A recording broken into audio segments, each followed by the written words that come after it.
Taking Accutane was the worst decision that I ever made in my life, and even 7 years after the fact, I'm still paying the price. And I just thought I'd share my story with you to shed some more light on what Accutane can do to you, because I'm seeing these lawsuits now. Do you have irritable bowel syndrome? Do you have Crohn's disease? If so, call this number. IBS and Crohn's disease, I'd rather take that than what I had to go through for like 2003, 2004, 2005, before it finally subsided.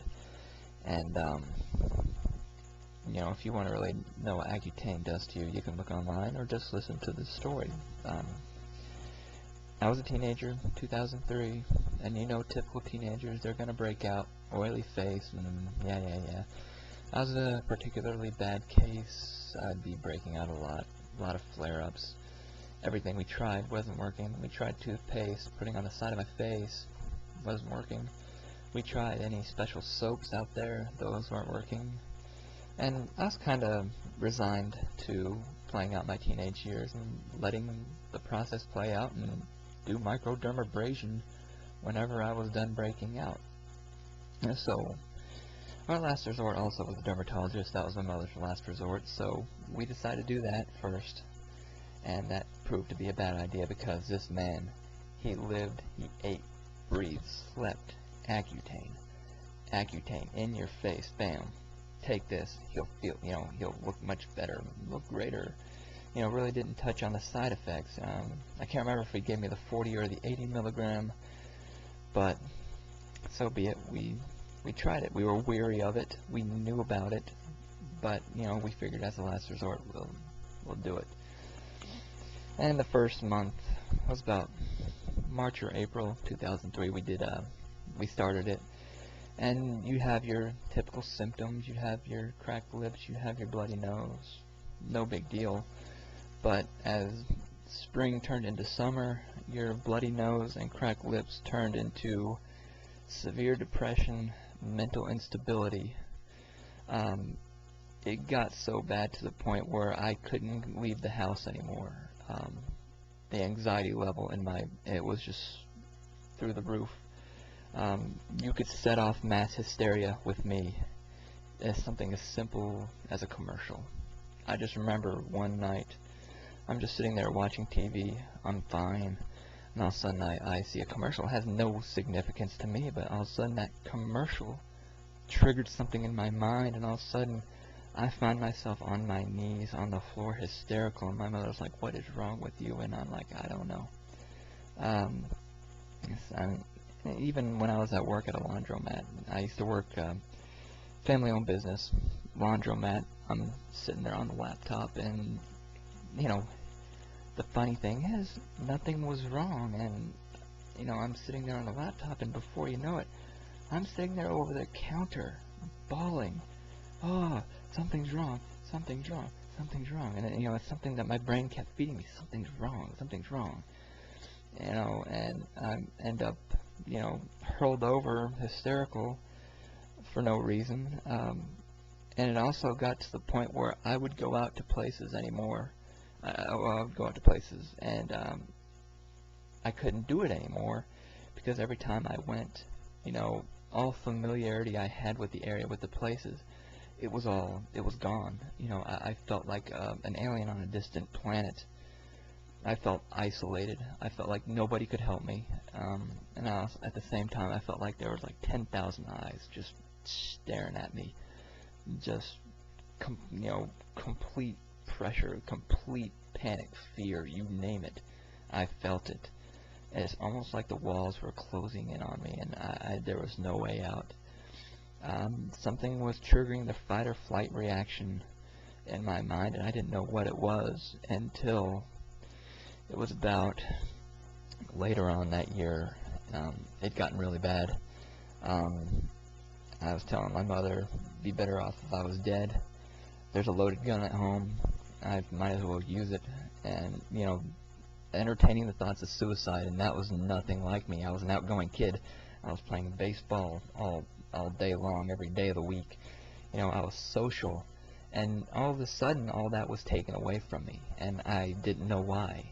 There was no reason for me to be like this. You know, it was just unreal. And I secluded myself into my bedroom for about a month and a half. I did not step foot out of the house. Panic attacks. It's so much anxiety. Fear of dying at the same time, wishing I would die so the pain would go away. And it was at that point my mother was like, well, you know what? Accutane has this side effect of severe depression. We need to see if, what's the cause of this. See if this is doing this to you. And, of course we stopped. Not by the dermatologist's recommendation or anything. We just flat out stopped. And it subsided a little bit. It actually, I felt a positive effect of, not taking the Accutane anymore. And knowing what we had suspected, we went back to the dermatologist and we were like, hey, this is crazy. We can't do this anymore. We need to find something else to try to clear up his skin. He's like, oh, no, that's okay. That's probably not what's causing the depression or anything like that. He's a teenager and blah, blah, blah. So, let's lower him down to 20 milligrams, or 20 grams, whatever world that is. So I took the 20, I think it was the little yellow ones, I'm not sure which ones they were, and I noticed an instant flare-up again. And it got so bad I had to see a psychiatrist for God knows how long. We knew him from the local church and, reasonable prices, But, we tried to get my mindset back. We tried to get a grasp on what my mind was doing and what I can do to combat it. And it's really weird to try to explain how it felt.